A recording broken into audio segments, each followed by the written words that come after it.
Hi అండి, welcome to miss అమ్మ world. ఈరోజు మరొక మంచి చందమామ కథతో మీ ముందుకు వచ్చేసాను.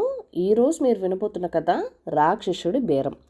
ఈ కథను రచించిన వారు రాయవరపు ఆదినారాయణరావు గారు. ఇంకా కథలోకి వెళ్ళిపోదామా మరి. సీతాపురం అనే గ్రామంలో వీరయ్య అనే పేదవాడున్నాడు. వాడికి భార్య, 3 కొడుకులు, 2 కూతుర్లున్నారు.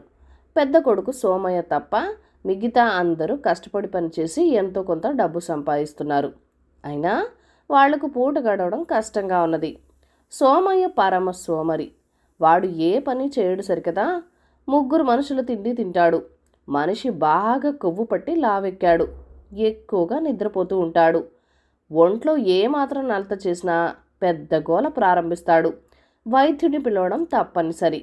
ఇంట్లో వాళ్ళు సంపాదించేది చాలా వరకు వాడి తిండికి మందులకే ఖర్చు అయిపోయేది. ఒక రోజున చంద్రనాథుడు అనే పట్నవాసపు మనిషి సీతాపురం వచ్చాడు. ఆయనకు వీరయ్యతో దూరపు చుట్టరికమున్నది. వీరయ్య పరిస్థితి చూసి ఆయన, ఇక్కడ ఎన్నాళ్ళిలా రెక్కలు ముక్కలు చేసుకుంటావు? ఇదే పనికి పట్నంలో బోర్డు డబ్బు సంపాదించవచ్చు, సుఖంగా బతకవచ్చు అని చెప్పాడు. ఆ మాటలు ఆసరా చేసుకుని 2 రోజుల తర్వాత వీరయ్య కుటుంబం పట్నానికి ప్రయాణమైంది. కొంత దూరం వెళ్ళాక అడవి దారి వచ్చింది. అడవిలో కొంత దూరం నడిచేసరికి చీకటి పడింది. వాళ్ళొక పెద్ద చెట్టు కింద బస చేసి తమ వెంట తెచ్చుకున్న ఆహారం తిందామని మూటలు విప్పారు. సోమయ్యకు నడక అలవాటు లేదు కదా. వాడు బాగా అలసిపోయాడు.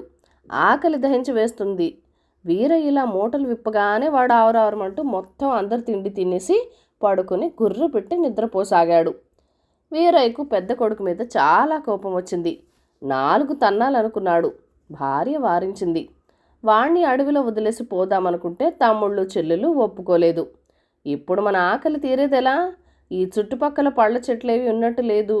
నీళ్లు తాగి కడుపు నింపుకుందామన్నా కొలను వెతకటానికి చీకటి. ఏం చేయాలో పాల్పడడం లేదు అన్నాడు వీరయ్య దిగులుగా. నువ్వు తిండి గురించి ఆలోచిస్తున్నావు, నేను క్రూరముగాల గురించి భయపడుతున్నాను. రాత్రికి మనం ఇక్కడ ఉండటం క్షేమం కాదు అన్నది వీరయ్య భార్య. క్రూరముగాల పేరు వినగానే పిల్లలందరూ భయపడ్డారు. ఎలాగో అలా రాత్రంతా ప్రయాణం చేసైనా సరే ఆ అడవి నుండి బయటపడాలని అందరూ నిశ్చయించుకున్నారు. అయితే ఎంత ప్రయత్నించినా సోమయ్యను నిద్రలేపడం ఒక్కరి వల్ల కూడా కాలేదు. సోమరి వెధవ, వీడినిక్కడే వదిలి మనమందరం వెళ్ళిపోదాం అన్నాడు వీరయ్య చివరకు విసిగిపోయి. కానీ కొడుకును ఒంటరిగా విడిచి వెళ్ళటానికి తల్లి ఒప్పుకోలేదు. తమ్ముళ్ళు చెల్లెలు కూడా ఒప్పుకోలేదు. ఈ విషయంపై వాళ్ళు గొడవ పడుతూ ఉండగా చెట్టు కొమ్మల్లోంచి ఒక మూట కింద పడింది. బరువుగా ఉన్న ఆ మూటను విప్పి చూస్తే అందులో వేల సంఖ్యలో వరహాలున్నాయి. ఈ డబ్బుతో సీతాపురం వెళ్ళి ఎకరాల పొలం కొనుక్కొని హాయిగా బతకవచ్చు అన్నాడు వీరయ్య. కానీ ఈ డబ్బు ఎవరిది మరి? చెట్టు మీద ఎవరైనా ఉన్నారేమో అని వీరయ్య భార్య ఇంకా ఏదో చెప్పబోతుండగా చెట్టు కొమ్మల్లోంచి ఒక మనిషి ధబీమంటూ కిందకి దూకాడు. వాడు కారు నలుపులో దృఢంగా ఉన్నాడు. ఈ డబ్బు నాది, కానీ నే పెట్టేనేమే అనుకు ఒప్పుకుంటే ఈ డబ్బు మీకు ఇస్తాను అన్నాడా నల్లటి మనిషి. సరే, అదేమిటో చెప్పు అని అడిగాడు వీరయ్య. ఇక్కడున్న వాళ్లలో ఒకరిని నాకు అప్పగించాలి అన్నాడు నల్లటి మనిషి. ఎవరు కావాలి అడుగు అన్నాడు వీరయ్య. నల్లటి మనిషి సోమయ్యను ఎన్నుకున్నాడు. నేరక ఈ సోమరిపోతునే ఎన్నుకున్నాడు. ఇది మా కుటుంబానికి మంచిది అని వీరయ్య మనసులో అనుకుని వెంటనే ఒప్పుకున్నాడు. అతడి భార్య మాత్రం కంగారు పడి, అలా వెంటనే ఒప్పుకున్నావేమిటి? ఈ మనిషి ఎవరో, మన అబ్బాయిని ఏం చేసుకుంటాడో అడిగి తెలుసుకోవద్దు అన్నది. దీనికి నల్లటి మనిషి కటువుగా, నాతో ఇన్ని మాటలుండవు, బేరం కుదిరిపోయింది, మీరా డబ్బు తీసుకుని వెంటనే ఇక్కడి నుంచి వెళ్ళిపోండి అన్నాడు. అది సరే లేవయ్యా, ఇంతకు నువ్వు మా సోమయ్యని ఏం చేసుకుంటావో చెప్పు, అలాగే వెళ్ళిపోతాం అన్నాడు వీరయ్య వేళాకోళంగా. చెబితే బాధపడతారు, మీరు తెలుసుకోకపోవడమే మంచిది అన్నాడు నల్లటి మనిషి. కానీ వీరయ్య చెప్పాలంటూ పట్టుబట్టడంతో నల్లటి మనిషి, మీరు భయపడతారని అసలు రూపంలో రాలేదు. నేనొక రాక్షసుణ్ణి, మనుషులు నా ఆహారం. అయితే నీతి నియమాలు పాటించే వాళ్ళని కాబట్టి నా ఆహారాన్ని నేను కొనుక్కొని హాయిగా తింటాను అన్నాడు. ఇది విని వీరయ్య భార్య పెద్ద పెట్టున రోధించింది. వీరయ్య రాక్షసుడికి డబ్బు తిరిగి ఇచ్చేస్తానన్నాడు. రాక్షసుడు అందుకు ఒప్పుకోలేదు. అప్పుడు ఆ కుటుంబం వాళ్ళందరూ ఒకరి తర్వాత ఒకరుగా, నన్ను తీసుకుని సోమయ్యని వదిలిపెట్టు అన్నారు. రాక్షసుడు తల అడ్డంగా ఊపి, మీరంతా బక్క చిక్కున్నారు, మిమ్మల్ని తింటే నా కుర్రల పొద్దును పాడవడం తప్ప ఆకలి తీరదు. ఈ కుర్రాడు కొవ్వు పట్టి మహా పసందుగా ఉన్నాడు, నాకు వీడే కావాలి అన్నాడు. ఆ వెంటనే వీరయ్య కుటుంబం అంతా ఒకే గోలగా ఏడవడం ప్రారంభించింది. రాక్షసుడు నవ్వుతూ, ఏడవండి, మరింత పెద్దగా ఏడవండి, మీ ఏడుపులకు వీడు నిద్ర లేవాలి, నేను నిద్రపోతున్న వారిని తినను అన్నాడు.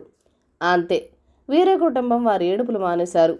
రాక్షసుడు సోమయ్య వంక చూస్తూ, వాడింకా ఒళ్ళెరక్కుండా గుర్రు పెట్టి నిద్రపోతున్నాడు, వీడి వాటం చూస్తే తెల్లారేదాకా నిద్ర లేచేలా లేడు, చీకటి తెరలు తొలగేలోగా భోజనం ముగించాలన్నది నా నియమం అంటూ రాక్షసుడు తీవ్రమైన ఆలోచనలో పడ్డాడు.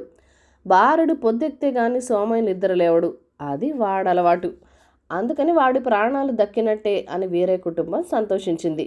అయితే రాక్షసుడు తన ప్రయత్నాలు మానలేదు. వాడు అడవిలోకి వెళ్ళి 4 ఏనుగులను రెచ్చగొట్టి అక్కడికి తీసుకొచ్చాడు. అవి పెద్దగా హుంకరిస్తూ చెట్టును చుట్టూ తిరిగి సాగాయి. అయినా సోమయ్య నిద్ర లేవలేదు.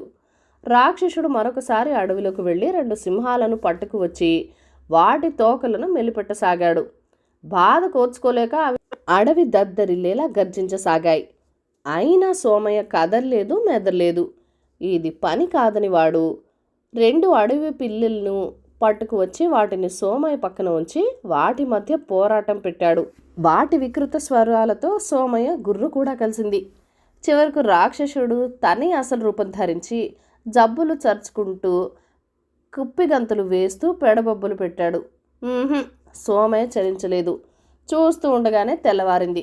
రాక్షసుడు మనిషి రూపం ధరించి వీరయ్యతో, మీరు మీ గ్రామం వెళ్ళండి, ఏడాది తర్వాత మీ ఇంటికి వస్తాను, అప్పుడు నిద్రపోతుని నాకు అప్పగించండి, అలా చేయకపోతే అప్పుడు నా డబ్బు నాకు తిరిగి ఇవ్వాలి అన్నాడు. అంతకాలం గడువు ఎందుకు, నీ డబ్బు ఇప్పుడే తీసుకో అన్నది వీరయ్య భార్య ఏడుస్తూ. ఆహా, అలా కుదరదు, ఒకసారి బేరం అంటూ కుదిరిపోయాక ఆ తర్వాత ఏమి చేయాలో శాసించేది నేను, మీరు కాదు అని రాక్షసుడు అక్కడి నుంచి వెళ్ళిపోయాడు. ఆ తర్వాత కాసేపటికి సోమయ్య నిద్ర లేచాడు. తల్లివాడికి జరిగిందంతా చెప్పి, కొంతకాలం పాటు నువ్వెక్కడైనా ఉండి ఏడాది గడిచాకరా అన్నది.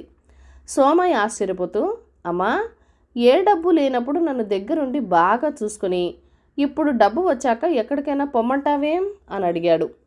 నువ్వు దగ్గరుంటే డబ్బు కూడబెట్టడం మా వల్ల కాదు, రాక్షసుడు డబ్బులోంచి ఖర్చు చేయవలసి వస్తుంది, అప్పుడు చిక్కుల్లో పడతాం, డబ్బు మనదంటూ కూడబెట్టకపోతే నిన్ను మేము దక్కించుకోలేము, అందుకని కొన్నాళ్ళు నువ్వు ఎక్కడో అక్కడ తిరిగిరా, ఈ లోపల డబ్బు దాచి రాక్షసుడు పెడితే వదిలించుకుంటాం, అప్పుడు మనం కలిసి ఉండొచ్చు అన్నది సోమయ్య తల్లి బతిమలాడుతూ. కానీ సోమయ్య తల్లి మాటలు వినలేదు. వాడు తల్లిదండ్రులతోనే ఉంటూ సోమరితనాన్ని విడిచిపెట్టి కష్టపడి పనిచేయసాగాడు. దాంతో వాడికి తిండి యావ తగ్గింది. అటు తిండి తగ్గి ఇటు శరీర శ్రమ చేయటంతో వాడు కూడా శరీరంలో కొవ్వు తగ్గి మిగతా వాళ్ళలా సన్నబడ్డాడు. ఏడాది తర్వాత వచ్చిన రాక్షసుడు సోమయ్యను చూసి, వీడేనా వాడు అంటూ చేదరించుకుని తన డబ్బు తాను తీసుకుని వెళ్ళాడు. రాక్షసుడి బేరం తమకు అన్ని విధాలా కలిసొచ్చిందని వీరయ్య కుటుంబం వాళ్ళు సంతోషించారు. కథ కంచికి మనం ఇంటికి. ఈ కథలను లైక్ చేయండి, షేర్ చేయండి. మన ఛానల్ని ఫస్ట్ టైం చూస్తున్నట్లయితే కనుక సబ్స్క్రైబ్ చేసుకొని ప్లీజ్ మీ సపోర్ట్ ఇవ్వండి. మన ఛానల్లో షాపింగ్ బ్లాగ్స్, కుకింగ్ వీడియోస్ కూడా ఉన్నాయండి, వాటిని కూడా చూసి ఆనందించండి. మీ ఫ్రెండ్స్ అండ్ ఫ్యామిలీకి షేర్ చేయండి. మీ అమూల్యమైన ఫీడ్బ్యాక్ అండ్ సలహాలు నాతో కామెంట్ సెక్షన్లో కూడా షేర్ చేసేయండి. Thank you for watching. Bye bye.